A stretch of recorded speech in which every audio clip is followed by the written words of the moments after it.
Welcome to another session of Build Your Own Virtual Stage Summit. My name is Ana Andrea, as you know, and on today's session, we're going to talk about one of the most important things in the internet world completely. This is not just for virtual events. You have to be thinking about it every time you do something online. And the expert today is going to break down what you need to do in order to fill up your room, get more leads, and obviously attract the right leads, which is the most important, so you don't waste any time. Her name is Heidi, and she's a conversion copywriter. Yes. Copy coach, former digital marketing agency owner, so she knows how this world works. And she specializes in helping creative entrepreneurs launch their offers with killer sales copy so that they can make a positive impact in the world. And if you're here, you're in the business of changing lives. So this is totally in your ballgame. So thank you. Welcome, Heidi, for being here. Thank you so much. It's great to be here. Awesome. So tell us a little bit about how you got started in this digital marketing world, and how did you pivot into like copy? Yeah, I kind of just ended up on marketing teams. Like in my former mainstream work career, I had a lot of different roles. I was a community manager, I was a social media manager, I was a content marketing manager, and I was always on marketing teams. So I just ended up, absorbing a lot of knowledge about marketing in general, and then kind of branched out on my own and started my first business, which was a digital agency. And that was in 2013 or so. I started with my husband. It was called Cypher Collective. And it's funny, what I always tell people is that I was not tuned into the entrepreneurial world back then, like at all. Like all of this stuff we have on Facebook and like how we found each other in the Facebook groups and click funnels and all that kind of stuff. I had no idea about any of it. And I think I would have actually grown a lot faster sooner if I had this network that now I have. Because it was really, my digital agency was starting to kind of fall apart. We lost both the two clients that I had at the same time, which was all of our income, and not through like any drama or anything like that. We just had a contract that was ending, another client ran out of money, that sort of thing. But we were sort of burnt out on it anyway.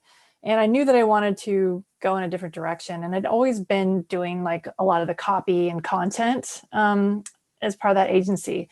And so around the same time, I discovered ClickFunnels, and then I joined the One Funnel Away Challenge. I was kind of introduced to the whole concept of just what makes a good funnel, how to write copy for a funnel. And I was just immediately, bought in. I was really excited about it. And I was like, oh, this is an opportunity. This is something I can do. I can help entrepreneurs write their funnel copy because there's a huge need for that, right? A lot of people are entrepreneurs, like they have great ideas for offers and products and services, but they're maybe not writers themselves. And so they'd rather outsource it. So I started, putting myself out there as a funnel copywriter. And 2 years later, I'm still doing it. I've just grown from there. I've developed my skill set a lot. I've written copy for dozens of entrepreneurs. I even wrote copy for Russell Brunson for Funnel Flicks, which they were about to debut at Funnel Hacking Live. And I actually parlayed that into a free ticket to FHL instead of getting paid. I was like, how about you just give me a free ticket? And they did. So, being able to add that to my resume. I've worked with some other 2 Comma Club winners like Rachel S. Lee and Colton Crottinger and Akbar Sheikh. And, just have really developed a network and reputation. And I also have a Facebook group. So I teach a lot about copywriting for entrepreneurs and also newbie copywriters. It's called Killer Copy That Converts. You can always, find me on Facebook and join the group. And I'm a copy coach as well in Rachel S. Lee's Impact Business Coaching Program. And I'm looking to launch my own copy coaching program soon. So that's me. Awesome. Yeah. And like writing is hard. And I'm a writer. Yeah. So I don't know how other entrepreneurs do it that don't know anything, right? So definitely it's a good idea to join your group. And I'll put the link in the comments. Guys, Great. in the comments, in the chat, wherever you're watching this, there's going to be a button so you can click the link. So tell us, how do we use copy? Because you said you're a conversion copywriter, right? That's not the same as just being a copywriter. So how do we become, right, this conversion machine with our words? And I think you do have some slides that you're going to go through, right, to help us with this? Okay. Yeah, specifically, I'm going to speak about how to use story posts to pitch yourself, like sell your virtual summit, pitch your offer, whatever it is. One of the best ways to sell is through telling stories. Like that's how you're going to connect with your audience, create a bridge of empathy, keep them engaged with you. I mean, humans all love to be entertained. We're storytellers. We respond to stories just the same way like tribes used to gather around the campfire. Now we gather around a Facebook post or whatever it is. Stories work.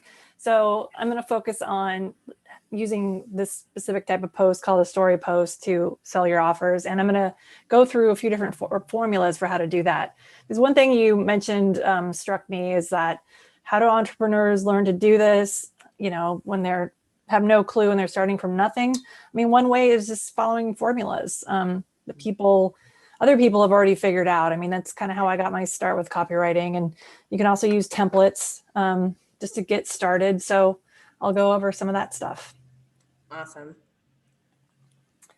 So this was a masterclass that I taught before, and I felt like there's a lot of information in here that would be great for your audience. So, you know, I'll probably go through this a little quicker than the first time I taught it because this is like over an hour of content. I'm going to just focus on things that you can use in your virtual summits going forward and kind of more general story posts. So, we are going to talk about 4 different story post formulas you can start using today. So, you know, for example, I have like one called a 2-step offer post. I have the stealth launch formula. So it's kind of a way to start promoting a launch in a subtle way. And I'll go over the basic structure of a story post. And then I'll talk a little bit about how to format each post and follow up. Like there's different ways you can, once you put one of these posts up, to follow up, there's something called a comment ladder. And there's just ways to format it to get the most amount of eyeballs, because we're all competing with the whole, you know, digital arena where there's so much going on. Yeah, there's so much noise. So we got to stand out. Yeah, we are competing against everything, not just our direct competition like it used to be. Yeah.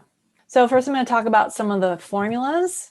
So first of all, what am I talking about? What is a story post? You may have heard this called something different. You might have also heard it called a value post.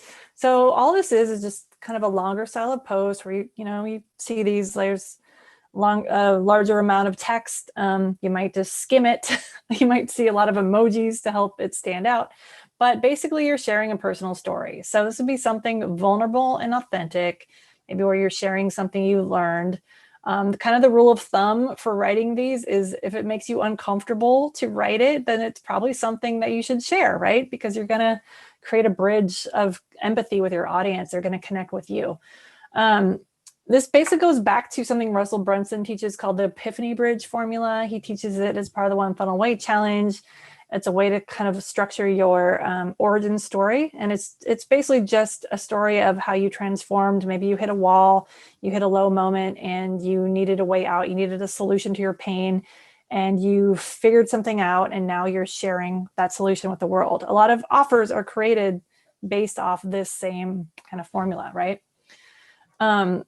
So then there's usually a CTA at the end of this post. You know, it can be a straight pitch like, hey, to learn more about this, DM me or comment below, or you could even post your link in the comments where people can go straight to your funnel and buy the thing, whatever it is you're selling, or register for your virtual summit. Or maybe, not every one of these has to be selling. Maybe your CTA is just inspirational, like you've got this, or go do it, or start today, something like that. These kind of story posts are usually more of a soft pitch anyway, rather than like a hard sell. And they're more to generate engagement, see if people are interested in something you're thinking about selling or getting ready to launch, creating a connection with your audience, and like maybe very lightly pitch. So that's kind of the basics of a story post. Okay, I think I skipped one. So this is a formula that I kind of came up with as I was experimenting with these. So, you know, you might start with telling a story where you're talking about a time in your life that led you to being where you are today. So again, that epiphany bridge formula, you're going to share the backstory behind, you know, maybe what you're doing now for work, how you created this offer you're about to share, why you started this virtual summit, you know, whatever it is. So share where you started out, talk about the wall you hit or realization you had that allowed you to get to the next level, and then the solution you came up with. Because like this could be a longer story and people do like reading stories, but not everyone has the attention span to read your whole post. What I like to do is just add social proof at the end. So that's kind of like my TLDR insurance, too long didn't read. Even if people just skim the whole thing, they'll see your photo. So what I like to do is include like a testimonial that kind of backs up what I was talking about, or, you know, that could be a video testimonial from one of my clients, or like a screenshot of some nice words. So I have an example I'm going to share here. Let me just make sure you guys can see this. I might only be sharing one part of my screen and it's not loading right now. Let's see. If it doesn't load, I'll just move on, but it was there a second ago. All right, well, I saw it for a second. My hook at the top, here it is. Can you see this, Anna? You're muted. Yes, I can see it. Okay, great. So my hook at the top, do you know the secret to a converting funnel?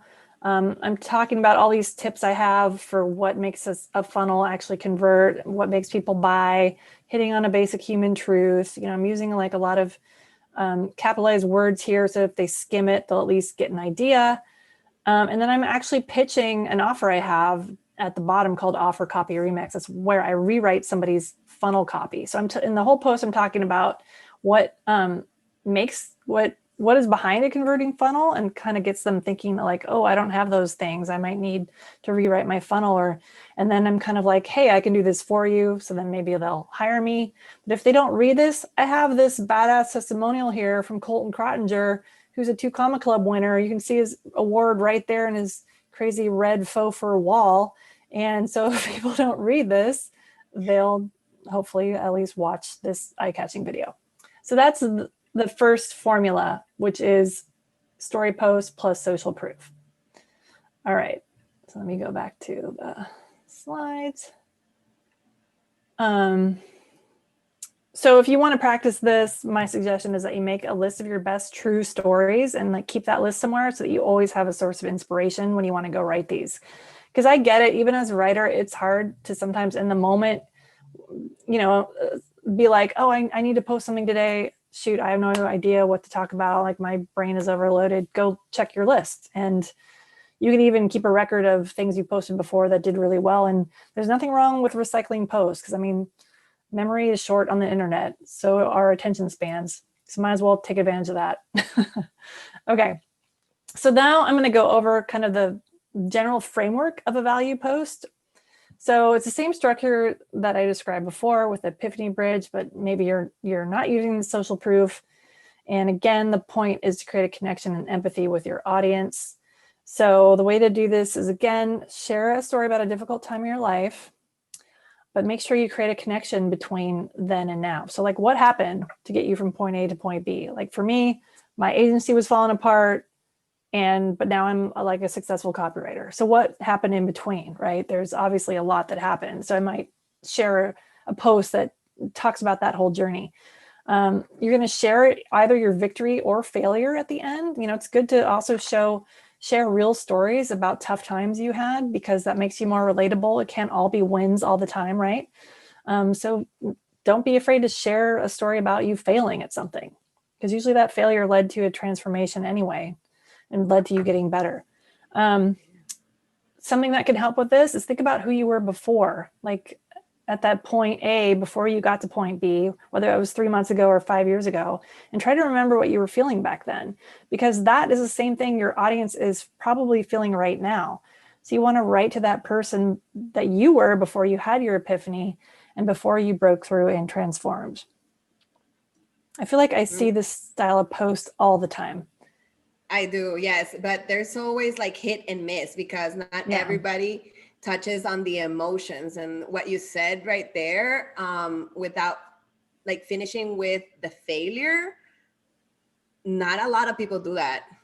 Yeah, that is true. And I've come to learn through being in copywriting masterminds that the emotional storytelling, even in a sales funnel, is so powerful. And if you can do that well, I mean, you're going to convert so much better than other types of copy. I mean, if it's appropriate, like maybe you don't want to get super emotional in like a finance offer, or maybe you do. I don't know. It kind of depends on the audience, right? Yeah, So, and depends on the goal as well. yeah. So when you're writing this type of post, think about the different types of value you can provide. In general, there are 4 types of value. One is emotional. So with this post, you're trying to get them to feel differently about themselves. Or it could be mental, where you're teaching them something or sharing an insight that you've had. Spiritual, give them some belief and conviction. That doesn't have to be faith-based or religion or whatever. It could just be like, you can do this, or you can transform yourself, or, you know, you can change your mindset, whatever it is. Or something tangible, like give some actual how-to steps for conquering something. You know, you can do this in a post. It can be like a quick, here are 4 steps to writing killer headlines. You know, that might be something I would do, or whatever is related to what you're teaching about in your virtual summit. Do like a quick how-to that's kind of hinting at something you're going to talk about more in depth during the summit. So that's kind of one example. Again, this rule of thumb here, if it hurts to write, it's probably good and valuable. So you want to really try to be honest, open, and transparent about the good stuff and the bad stuff. I think we could all stand to do that more. I think, you know, I do share some posts about where I was failing or just struggling. And some people never do that. You know, some people maybe do it too much, but hopefully there's a balance there. Yeah, it's like being vulnerable is just strikes other people's chords as well. Yeah. Because they're like, oh my God, she's literally living what I just went through or whatever. Yeah. And that kind of makes them love you, or at least trust you a little more, because they're like, okay, this person gets me because they live through what I'm living through right now. Yeah. And like recognizing your failures is not easy, but if we can do that, and I always tell everybody, like, hey, tell the story, but don't like give all the details. Yeah. Because that's what people are scared of. They're like, oh my God, but maybe I can hurt somebody's feelings. Yeah. Yeah. I mean, you could talk about, for example, like a time you hired a coach and they were not the right fit for you, and you felt like you wasted money or whatever. Like, you don't have to call the person out by name and get, you know, say mean things about them, but you can still kind of share that story. Yeah, awesome. All right. Okay, so this is going into even more detail. I'll try to go over this a little quickly. So the structure of this type of post, at the top, you're going to ask a question or write a statement that relates deeply to them. So, you know, it could be something like, are you tired of struggling to make even, you know, $1,000 a month in your new business? Or are you afraid you're never going to succeed in your business? Something like that, something that really like kind of cuts to the quick. And then you're kind of might go dig into that emotion a little bit more. So meet them where they're at. And emotionally, you might say a few more lines about how that feels.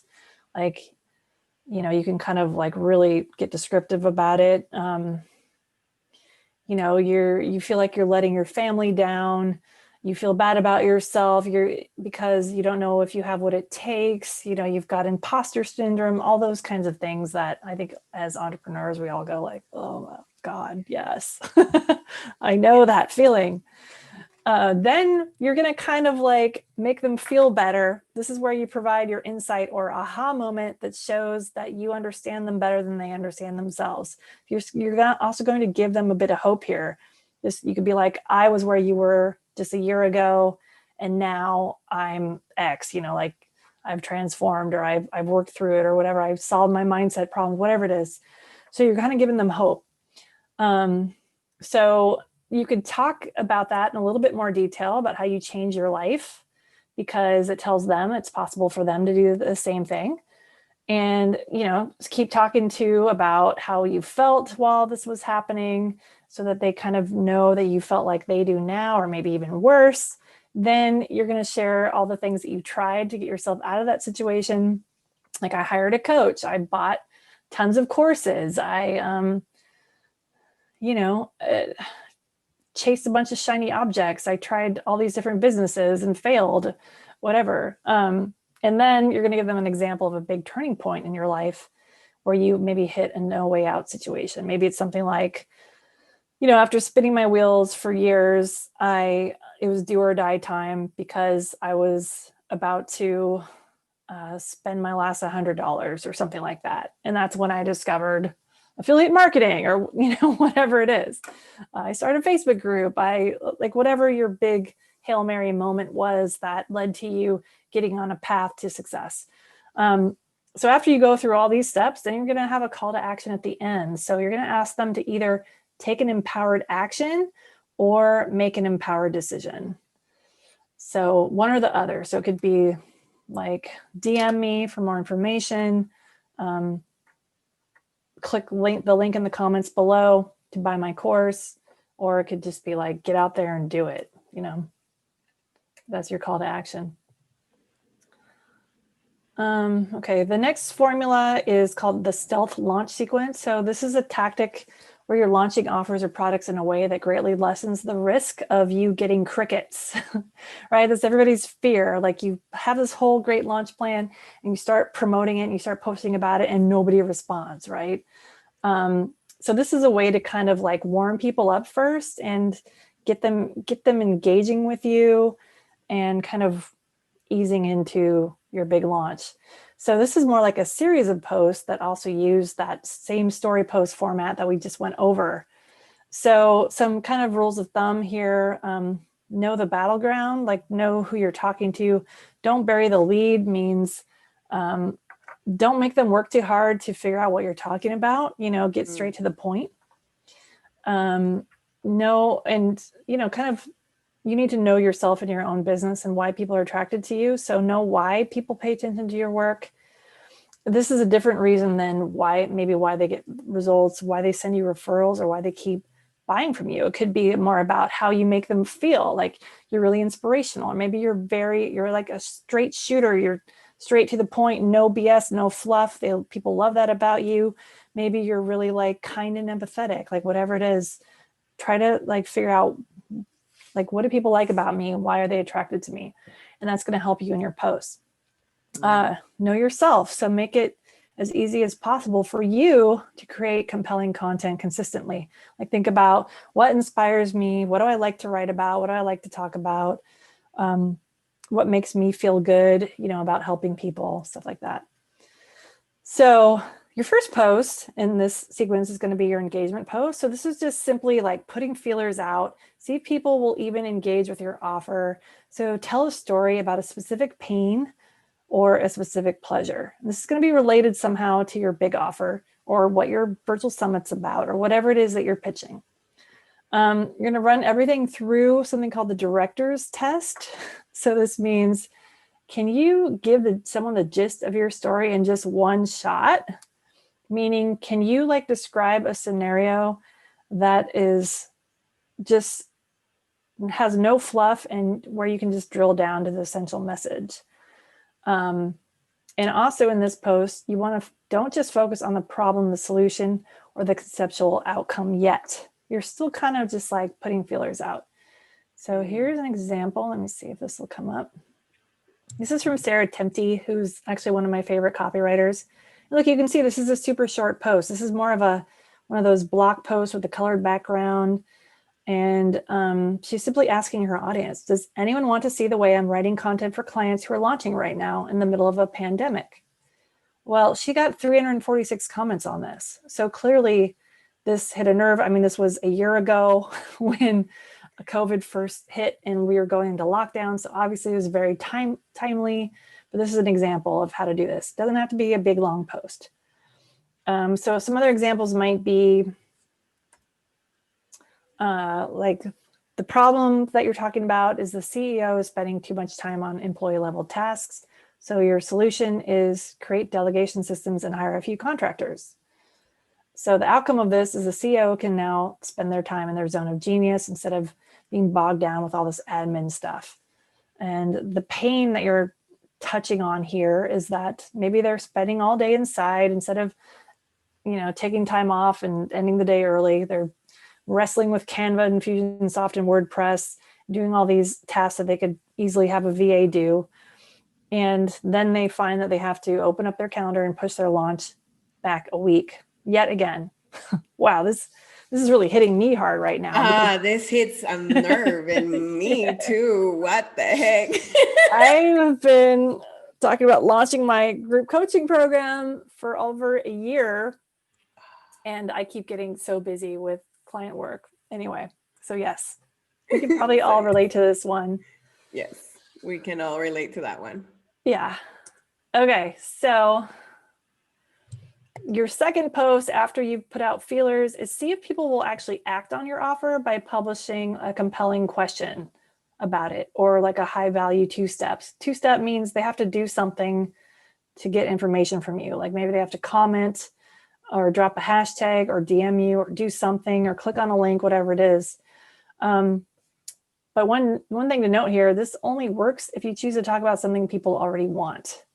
So if your goal is to get people to sign up for your summit or buy your offer, you have to be reasonably sure that this is something that people do want to learn more about. And I'm sure that if you've taken the time to create it, you know that they do.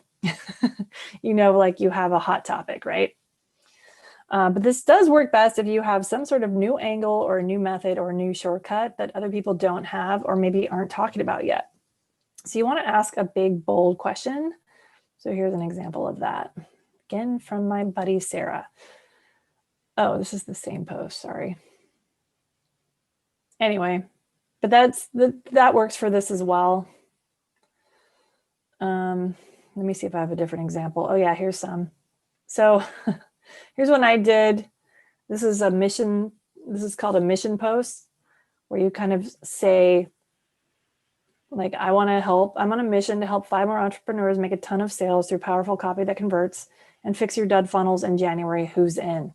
Drop a hashtag me below if you need help with this. And then I have a screenshot of somebody talking about my copy to give me a little social proof and to kind of like drive this point home that this is a real problem entrepreneurs have. This guy was like, yeah, she completely described my problem in this copy. That's basically what he was saying. It was about creating a Facebook group and then having it die a slow death because you never post. So I think we've all had one of those groups. Yeah, I mean, mine goes up and down. I've had times where I'm so active in there, I'm posting all the time, and then, days go by with no post. So it's running a Facebook group is tough. So again, Sarah's example, does anyone want to see the way I'm writing content for clients who are launching in the middle of a pandemic? So you're asking your audience to respond to this. And if they don't respond, then maybe you kind of know, okay, this is not hitting home with them. Maybe this is not something that I want to focus on, or I need to shift this somehow.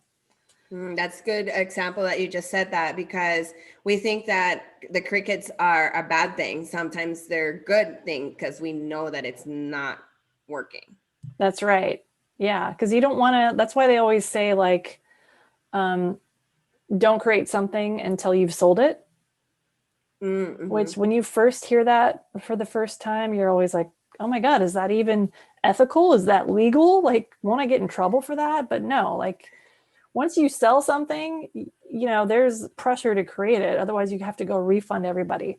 And once people want something, and you can also like survey them as you're creating it and give them exactly what they want. So it really makes a lot of sense. Definitely. So here's an example of the compelling 2-step. So whereas in the post before you asked a question that hit on a pain point, you got a bunch of responses. So then you follow up with something like this. Sarah, again, is, giving advice about how to land clients in December for service providers, which is typically a really dead month. And she has this long post about, why she made this shift and now December is her best month in her business. She's makes all this money and she shares some reasons why. And then at the end, she's basically saying, do you want to do this for yourself? Come sign up, to my free webinar on this. And then of course she upsold them to like a bigger workshop. I attended this, by the way, and it was great. And I launched an offer last December, which did really well, and which is an offer I'm still selling. So not 2020 December, like 2019. So yeah, proof positive that this stuff works. Here's an example from someone else, Cole Gordon, who says, ever had a prospect not enroll with you because they've tried a competitor offer that didn't work? And then he kind of goes through people's objections. And then at the end, he, sells them on his solution to this problem. Like how to handle client objections. Okay, so if you want to try this type of post, a good way to prepare yourself is write down any questions that your offer is asking.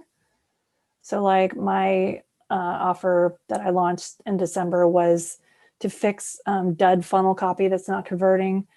So I might ask questions like, did you launch your new funnel and get crickets? Why do you think that was? Or have you ever had a funnel not convert? Or like, what do you think is the number one reason why your offer didn't sell? And see how many people say the copy. And then I could follow up with, well, I have a solution for that.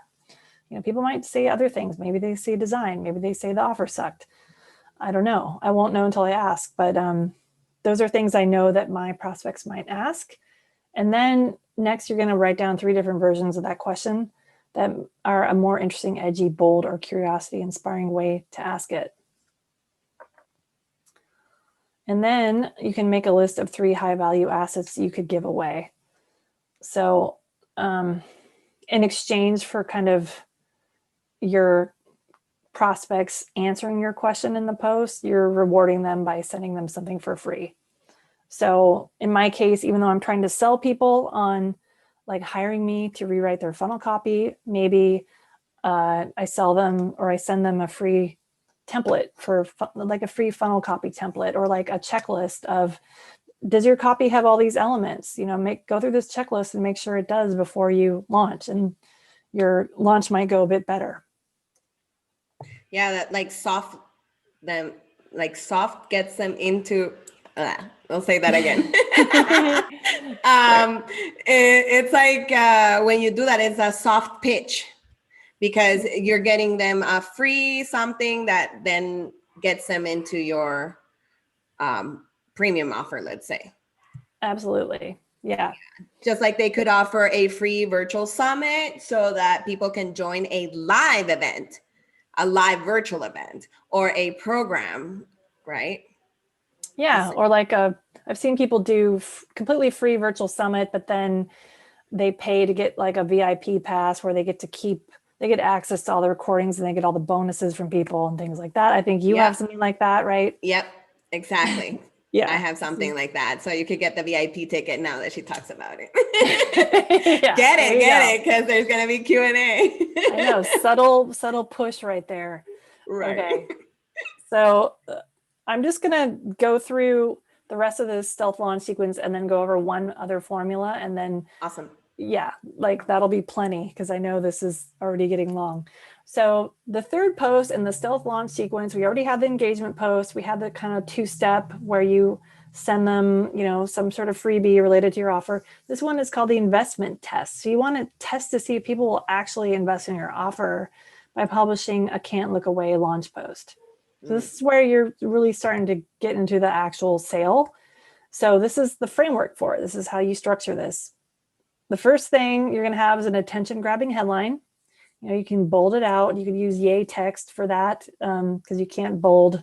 I don't know why they don't allow this on your profile page. You can do it in groups. Anyway, you can use yaytext.com to bold that first line. Then you're going to share a compelling backstory or context around why you created this offer. That's going to get people really excited. So maybe it's some story about where you discovered this new secret and it made you a ton of money, or it gave you a new business idea, whatever it is. Number 3, you're going to make your offer and make it super clear and make sure you're focused on what people actually care about the offer. Like my offer copy remix, people aren't necessarily excited that I'm going to go rewrite their copy. What they're excited about is that they'll get more sales out of it because they have a professional looking at their copy and like fixing whatever is not compelling and whatever is not driving the sale. Number 4, offer some social proof. You can do a quick line that's just like, X did Y after working with me and these were the results. Number 5, you're going to increase people's desire for the offer, like maybe give some more examples of results or, just use urgency or scarcity, something like that.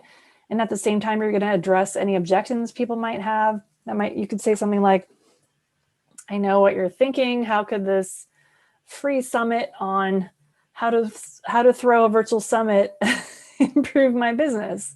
And then you could give a reason. Number 6, make it safe and easy to take the next step.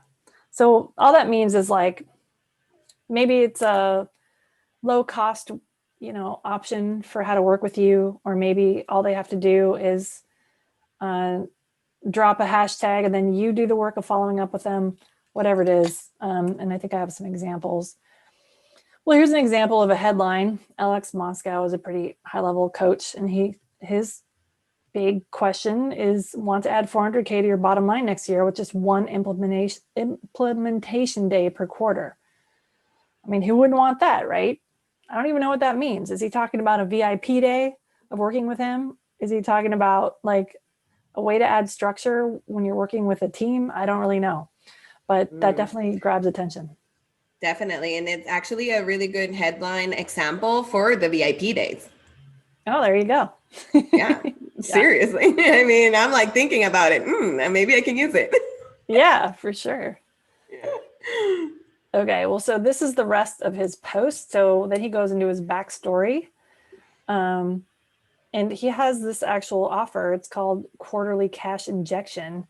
And he says, I've been teaching this to my private clients, for the last few years. It's always going to be one of my go-to business strategies because he says it ticks 3 boxes. So basically he talks about why it works for any market, works no matter what is going on with algorithms, et cetera, brings in big revenue numbers without demanding more time and energy from you. Then he's going into kind of some social proof, not even social proof yet. He's kind of digging into why this is exciting for people, right? Yeah. Want you still to be winning 10 years from now. That's not going to happen if you play the short game, burn bridges, etc. Burn out. Quarterly cash injection solves all of that. Boom. Yeah. Then he goes into, this is the actual offer part, right? He talks about how it works. He has these clear steps, launch a 1-day live workshop. That's your VIP day. Sell tickets at X amount, host the event. So his whole thing is like live events. So it's maybe less applicable right now, but hopefully we'll be getting back to that soon. And then he's kind of, pointing out some achievable results. If you close just 4 to 10 sales at this event, that's 40K to 100K right there. And then boom, do that, rinse and repeat every 3 months. Sounds great to me. Yeah. Social proof, he tags, one of his clients who followed his formula, talks about what she did. She works with actors, so she invited them to a 1-day workshop where she coached them on getting booked. She got 15 people to attend at $1,000 each. And then over 50% of those people joined her upsell, which is her mastermind, and she made 90K for a total of 105K in sales in 1 day. So he's showing that you can actually make enough money for the entire year for the average person to live off of with one VIP day. Imagine doing one every quarter. Ugh, it'd be amazing. I got to work up to that. Yeah. So desire, he's just kind of going into more detail about what you would get out of this. He's saying it could be the core model for your entire business. Your business can revolve around this sort of high ticket events that you do 6 to 12 times a year. Then you have a bigger upsell. You get to choose when you do it. If you haven't run a live event, he's like, this is the way to go. So then he's sort of his call to action. If you're ready to reach out to your existing audience, he advises you have at least 1,000 people. Teach your facilitator to key piece of your work in a single day. Invite event attendees into the next level of working with you. And then I can't see this over my slides here. Hang on. Okay. Then he's like, you're just inches away from this 400K cash injection. I mean, sounds pretty awesome. Then he goes into the next step. Like, granted, this is a really long post. You're probably not always going to do a big post like this. But then he clearly gives the next steps. Like, hey, I'm running a special on this for this weekend only. You'll see more posts about this, but this is the only time you can get the bonus. So he's basically giving people a reason to buy right now. Okay, so that's the third type of post. And I promise I'm wrapping this up soon. The self-launch sequence is killer though. And I hope you guys are like excited about this. So no, this is really, really good because it gives us examples of like every different industry. And I know that it can be applied to whatever, the coach or professional that's watching this to their industry. Absolutely. So really okay, so this post number 4 is called the friction test. So with this, you're seeing that people will actually move through friction into your offer by publishing posts that address any objections, concerns, hesitations, and is this for me questions. So this type of post is just all about handling objections before people can bring them up and like talk themselves out of taking your offer. And it's nice to do this in a post because you can't reach out to every single person, right? You don't know if you lost somebody with the last post. So this post will kind of like filter for you. Because the thing to remember is there's going to be friction around every decision. And especially if it's a decision to invest in like a high ticket offer with you, like invest in your coaching, invest in your mastermind, go to your virtual summit and like be kind of primed to buy your next thing. So it helps to go through this in your launch sequence. So you want to be clear on the types of friction your people are going to have to move through in order to make a buying decision. So it could be questions about time, energy, money, resources, identity. Like, am I the right person for this? Is this the right time for me? Can I afford this, etc.? So here's an example. Justin Wise. This is an email and the subject line is the lazy person's way to keep clients, 1 day left. So his first sentence is like an objection that some of his clients have. So he's saying, I used to think if I simply provided excellent results to my clients, they'd stick around forever. I'm here to tell you I was wrong. Oh, and we can relate. Yes. Sounds counterintuitive, right? But after talking with some of my former clients and asking some very painful questions, I found out I was missing a vital piece of the client retention puzzle: clear, honest, and direct communication. Yeah. So he's going into how we got to remember people are human. You need to just be direct. Don't try to get too clever with your, persuasion and your marketing lingo. And they also want honest feedback. They want boundaries, etc. He's talking about how, as a luxury service provider, I'm not sure what his service he was providing was, but he actually was sort of ignoring this. He thought that was like a frivolous part of his client relationship, but actually he came to realize it was the most important part of the relationship. Communication. That's what women say when they whine about their men. Exactly. Right? There's not enough communication. Yeah, he's not being honest with me. He's not talking about his feelings. Right? So yeah, I understand why he would feel it silly. Yeah. And now back to this Alex Moscow guy who has the amazing quarterly cash injection model. Well, this post is to address people who are introverted, who are like, I don't like The idea of throwing an event in person terrifies me. I'm an introvert. That's going to drain all my energy. I don't know if I can do it. And so he says, some entrepreneurs we support love the idea of big events and huge audiences, but that's not everyone. Some of the most powerful coaches I work with are on fire to create massive impact, but they also want white space and quiet. Crowds are a turnoff. Like, you can be an introvert and still want to have a big impact. Like, I would put myself in that category as well. So they might want to do an event, but they want it to feel more intimate and more high touch and curated. And so the idea of creating like more of a rah-rah, like Tony Robbins type of event is horrible and terrifying, or just feels a complete turnoff for introverts. Yeah. I mean, actually the virtual summit model is amazing for introverts, I think.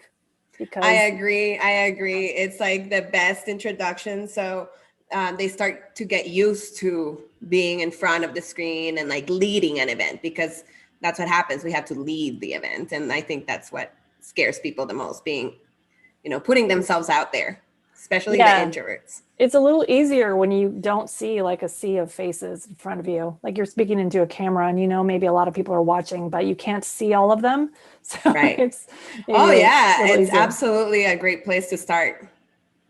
Definitely. Yeah. I like his copy. Yeah, it's great. And so then he goes through all these objections that, he imagines more introverted people are saying. Big events aren't for me because I'm an introvert. Big events aren't for me because my work is a better fit for smaller groups, etc. He's like, I hear you. And also I have a reframe. And so then he talks about examples of clients who are introverts, but still were able to do this. And like the results they had: closed 240K in sales, brought in 83K just in front end sales, like selling tickets, etc. So it, worked out great. So let me see, I think I skipped ahead, but that's okay. To create this type of post, make a list of 3 friction areas that might keep people from buying your offer. So for each one, try to brainstorm a story, analogy, or case study. Like, try to think of actual examples from your own clients and your own business that address that friction. And this way you can hopefully head that off at the pass and not have it be a reason people don't buy from you or don't sign up for your summit or come to your mastermind or whatever it is. Okay, so that is the self-launch sequence. And just quick review. First, there's the engagement test. That could be a quick 1-sentence post, like a question on a colored background, asking a question, or it could be like a short story to generate people's interest. Number 2 is the action test. This could be up to like 3 posts. So you're going to create content that hopefully creates a lead list and generates people's interest. So the lead list would happen with, like, you're asking people to take an action, comment, drop a hashtag me below or DM me, and then you'll come out of that with like a list of people interested in your offer that you can follow up with. The third part is fulfillment content. So that's where you're going to actually share kind of some learnings. Maybe you're going to teach something quick related to your bigger offer in a post. Something to build your authority and start creating those light bulb moments in your audience. Next is the investment test. So you'll do your actual launch post that's going to start those conversations that are going to lead towards sales. And then finally, the friction test, which we just went over. So this could be like a bunch of posts that each one addresses a different objection that might prevent somebody from buying from you. So this formula, hopefully you're getting, like, this can be really powerful. Yes, this is exactly very powerful formula for launching what you said at the beginning, anything from your virtual summit, your virtual event, your VIP day, your offer, your program, but it has a purpose. I like that it adds up and then it ends up with the objections, because we're afraid. I don't know about you, but I was afraid to speak about the objections because I'm like, I don't want to create the friction. Right. But then you have to create the friction, because that way you can like make a bigger impact. That's right. And if you don't bring it up yourself, it's not like your customer or potential customer is going to come to you and necessarily tell you why they didn't buy. No, there's always a lie before the actual truth with the objection. Oh, I like that. There's always a lie. Yeah. Like people say, I learned this in sales. They say that, I have to speak to my husband or my wife. That's like the main objection in one of the lists, right? And for everybody. But that's a lie. sometimes they already have talked to them before, or they already know, but they just want to get off the hook. Maybe you didn't address something. That's right. Or yeah. All these formulas I just showed you guys, this is a way to sell with copy. I mean, yes, you could skip all of this and just do it all over the phone. Not everybody feels confident with sales calls. This is, something you can do at the same time.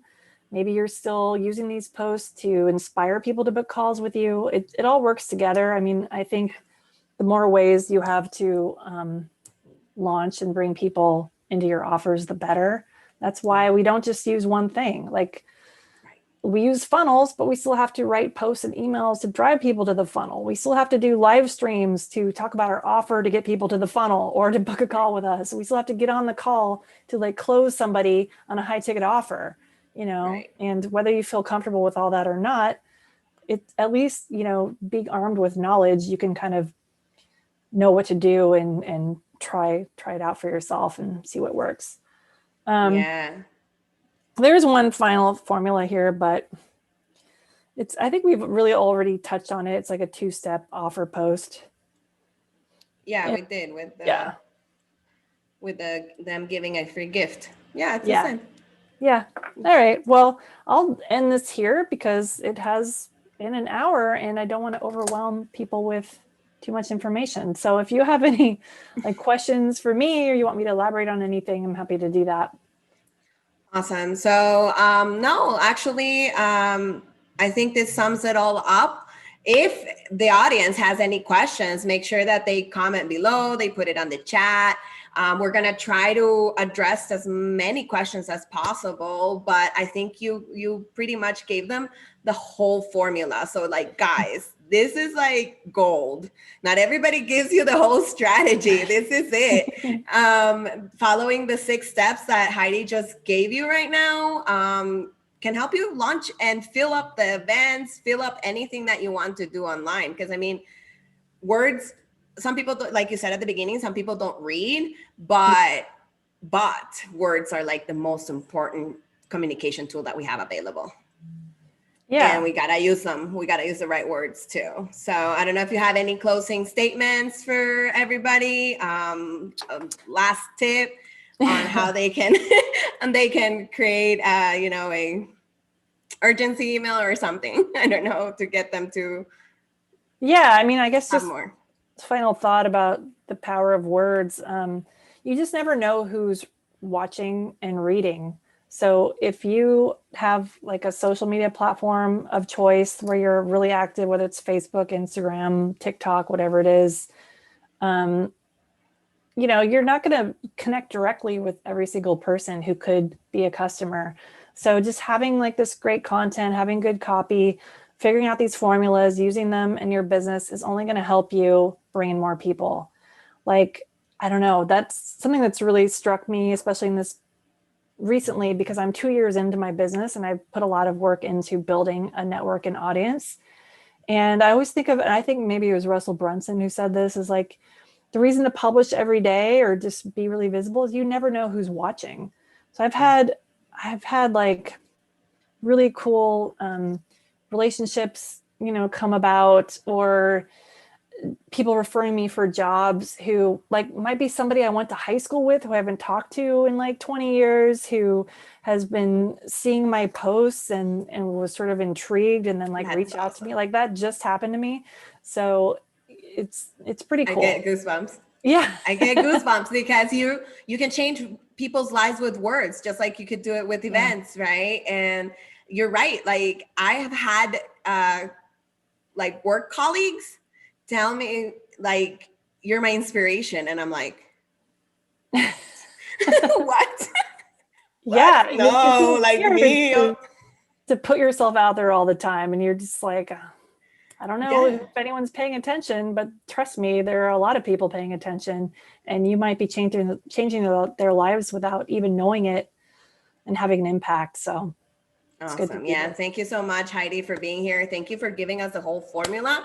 You're And welcome. everybody that's watching, thank you for watching and staying till the end. And we will have live Q&As and meet and greets. Just look at the schedule. The information is in your emails and your messenger inbox if you signed up to the chat bot. And I am a message away. Just reply. And like I said before, just comment below if you have a question, and we will try to get to them as soon as possible. Thank you so much for being here, and God bless. Bye-bye. Bye.